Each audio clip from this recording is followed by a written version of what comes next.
You know what's so funny? I am so incredibly naive. Mamas, today I am coming clean about how things have been going for us this summer. Don't worry, it's not a complete train wreck. I'm also going to be sharing with you some goodies that I picked up from different stores, as well as some outsourcing things that we might be doing in the future for our core subjects, and a few other things related to my kids and their development. If you've seen previous videos, especially my homeschool updates, I talked about how we started over our homeschool year. And that was primarily because I just felt burnt out. I needed a fresh start. We all needed that. And that happened at the beginning of May, end of April. So fast forward to Memorial Day, we were going great. I was feeling really good about the pace that we were taking to complete things. And then I started to feel a little bit more laxed. And we did take a break that Memorial Day, a couple of days actually during that week. And when we came back to our work, we had about a few weeks there where we were just hitting it and we were doing pretty well, and then school let out. Lo and behold, I forgot that we have friends that are going to regular school and they want to be with us. So what I'm trying to figure out right now is how to balance our time with friends and people who we love and getting the things done. I think I'm putting undue pressure on myself to complete all the things. It's hard for me to fight against the current of needing to catch up and needing to be where everybody else is. So this is something that I am working through right now. But I will say I do have some summer goals for us so that we can stay on track and we can feel accomplished by the time the summer season ends without feeling bogged down by the work that we need to complete. When it comes to curriculum, for us it's going to be really simple. I want us to complete whatever level we're at, and I don't want to force my kids to jump into the next level until they're really ready for that. For my oldest daughter, she is completing Singapore Dimensions Level 2A, and then for reading, she is completing Foundations Level C. And she's got about 16 more lessons to go in here. For my kindergartner, she is finishing up Singapore Dimensions Level KB, and then Logic of English Foundations Level B. This one, she definitely has a lot more lessons to work through, but Singapore Dimensions Math is something that she's gonna finish up, I think, pretty soon. I'm pretty confident with where my kids are and how we're working through things. And I think for me, what it comes down to is how I am planning week by week, day by day, and just being realistic about what we aim to accomplish. So I'll give you an example. Next week is our vacation. So this week involves a lot of planning, a lot of logistics, and packing for our trip. So we are not wholeheartedly focused on schoolwork, although we are working on those core subjects, that core curriculum. And so I need to make sure that I am really paying attention to how I'm dividing up my days and how much time I can spend with the kids doing homeschool. Typically, we like to spend about 3 to 4 hours doing our work, focused work.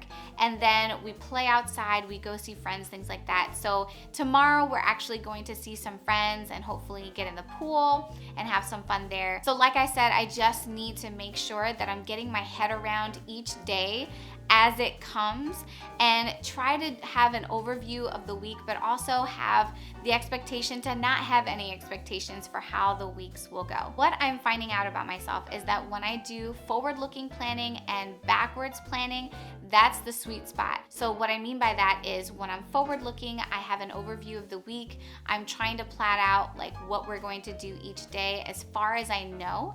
And then backwards planning as in what did we accomplish that day? What happened? I like to journal here and there in my notebook. And so that has been a great way for me to reel it in and relax and not be so stressed out about what we're doing this summer. So I already mentioned what we wanted to finish up this summer, and I'm kind of counting those things as summer goals. So the other thing that I'm hoping to do is potty train my son. And I'm not gonna lie, I'm a little scared because my potty training experiences with the older two kids have not been great. And then I do want to do some planning. So you will see some planning videos in the future. I really want to think about some fall activities that we can do and think about the unit studies that we want to do. Homeschool groups. So I am an introvert, like a super duper introvert, and I do not make friends easily because I really like to stay with the people that I already know.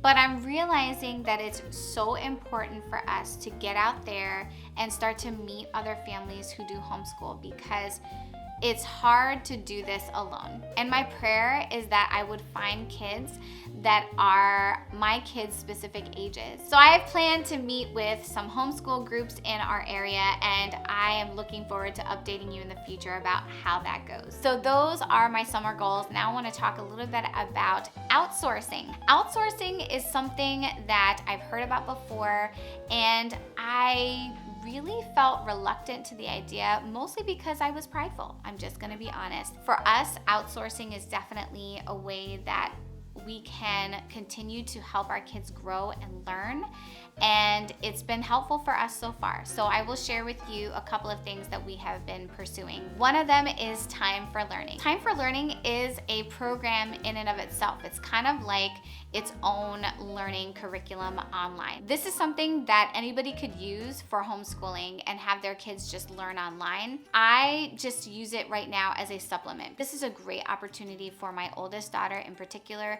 to hone in on certain skills that she needs to practice and have a very sequential way of doing that. She does also have tests and quizzes along the way, and I'm able to track her progress online as if it's like a report card. So this is something that has been helpful for us so far, and we've only explored a couple of things. We've only done like reading, math, things like that, so basic core subject things, but they also do offer science, social studies. So it's definitely a well-rounded program, but again, it's all online. So this is very supplementary to what we're already doing. Another outsourcing opportunity that we're thinking about is Kumon. A couple of years ago, I will never forget seeing a commercial for Kumon, and their slogan was, "Where smart kids go to get smarter." And I rolled my eyes and I thought to myself, wow, this is very elitist. And to me, it marginalized people in a way that should not be. Here's the deal.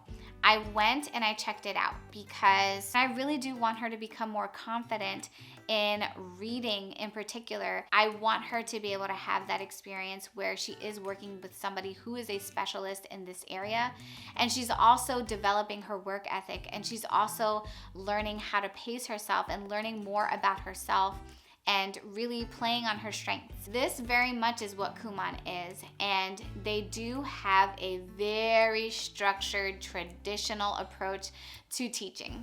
So that is definitely one thing that I am still trying to figure out. We have not committed ourselves to doing this yet. But for my daughter, my oldest daughter, I'm starting to think that she really does need that kind of structured time. When we're at home, I'm very flexible, and I want her to be able to draw and paint at different times of the day, but I am finding it very much a struggle with her to actually do that sit down focused work. And I really do want her to become more confident in reading in particular. So we'll see how this goes. I'm not sure if we're going to do this yet, but we are certainly seriously thinking about it. Can I just say, I am having a blast with my son. I don't really talk about him too much because there's a lot more things like curriculum wise going on with my older two children, and so they kind of get the spotlight in most of my homeschool updates. But I wanted to share with you some of the fun things that I've been doing with my son and some of the ways that I am just seeing him blossom this season. At the very start of each day, he really loves to play with me, to do all of his activities with with me, but in particular, he loves to start his day with music. The kid is an innate drummer, and I don't know if this is just because we have drums in our house because my husband is a drummer or what it is, but the kid just loves to play drums. Every time he hears music, either me singing or somebody playing music, he is drumming. He loves to just tap the beats, and it's just been his thing, and it's been so much fun because I go down there with him and he plays his drums, I play the piano, we just play worship music, and it's a blast. So even though I have specific activities for him to do on his shelves, and generally speaking, I have an idea of what I want him to accomplish,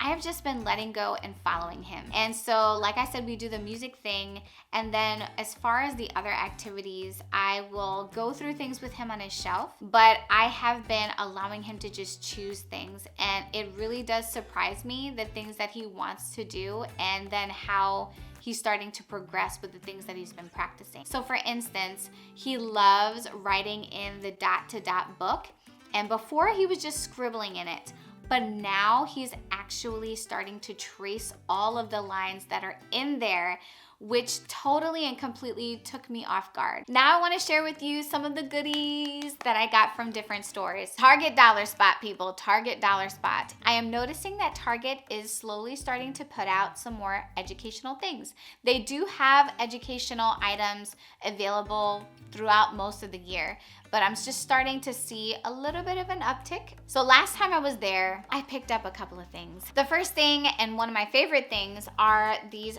fraction wooden magnets. These are going to be so great for when we really dive into that in our curriculum, especially with my oldest daughter. There are all different sides of the circle, and it tells you the breakdown of if it's a half, if it's a quarter, things like that. I found these cute flashcards, and they are just colors and shapes. This is something that I'm hoping to obviously use with my son. So it's got different shapes, different colors, and it tells you what it is on the back. Then I found this word play tin, and it comes with a bunch of words, and I'm talking a lot of words, and they represent different parts of speech. So we have prepositions, articles, nouns, verbs, all kinds of things. And there are different activities that you can do in here with these words. The best part is that they are magnetic, and it has these little cards that give you a breakdown of some of the parts of speech words that are here, gives you examples of them. And it has the silly stories where you can fill that out with different parts of speech, different words. And then from Marshall's, I found this book. It's called Doggies, a Counting and Barking Book. It's by Sandra Boynton. It's very simple. You start off with one dog, then you end up with 10, but they're all saying different things. So it's a lot of fun to go through and add each of the different sounds as you count the dogs. Last but not least, I have some items from Costco. And they're both very similar because they are Bob Book collections. The first one is a sight words collection, and this comes with a bunch of books that are sight word specific, so the child will practice sight words, and they're huge. Because this is sight word focused, it comes with flashcards that are not just the word, but if you turn it around, it gives you a sentence with a picture. These are fantastic. And then I got this one, which is a collection of stories that have more advanced phonics practice in them. And so in this one, they're going to be doing complex words that have different blends in them, long vowels, compound words, things like that. So I'm so glad that I got this because it's something that I'm hoping both my kids will be able to practice. Thank you so much for spending some of your time with me today. I hope you enjoyed this video. Take care, be blessed, and I'll see you in the next one.